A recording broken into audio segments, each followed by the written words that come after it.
সর্বদা সত্যের খোঁজে আমরা খবরের মাঝে, আমি খবরের সাথে চলতে চাই, যাই খবর খোঁজার ঠিকানায়।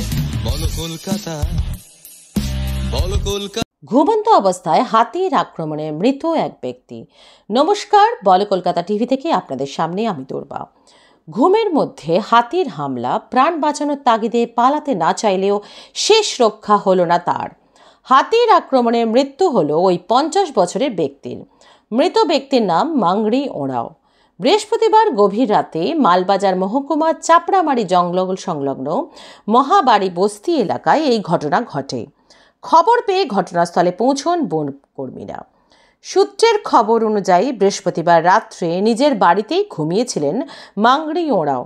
হঠাৎ চাপড়ামারি জঙ্গল থেকে একটি দাঁতাল হাতি খাবারের সন্ধানে মহাবাড়ি বস্তি এলাকায় ঢুকে মাংরি ওঁরাওয়ের ঘর ভাঙতে থাকে। হাতির শব্দে ঘুম ভেঙে গেলে প্রাণ বাঁচাতে লুকিয়ে পালাতে গেলেই হাতির সামনে পড়ে যায় ওই ব্যক্তি।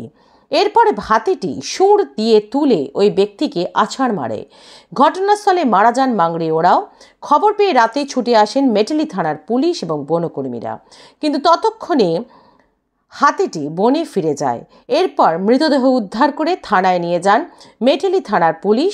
শুক্রবার খবর পেয়ে মৃতের বাড়িতে আসেন এলাকার গ্রাম পঞ্চায়েত প্রধান দীপা মিজার, বন সুরক্ষা কমিটির সদস্য গোড়ে ডাঙ্গেল সহ অন্যান্যরা।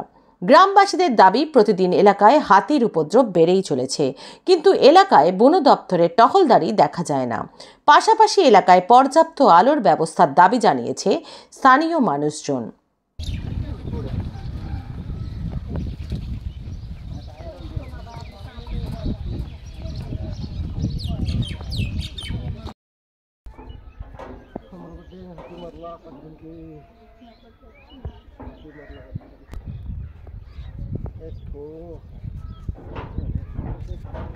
साढ़े 12 को हुआ था।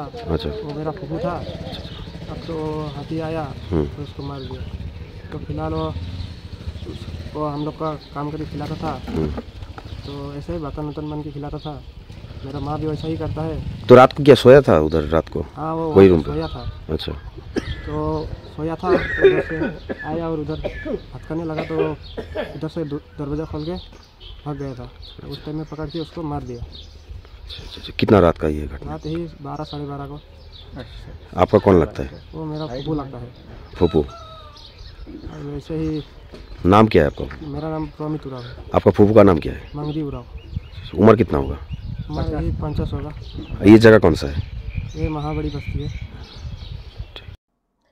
জলপাইগুড়ি থেকে নিজস্ব সংবাদদাতার রিপোর্ট, বলো কলকাতা টিভি।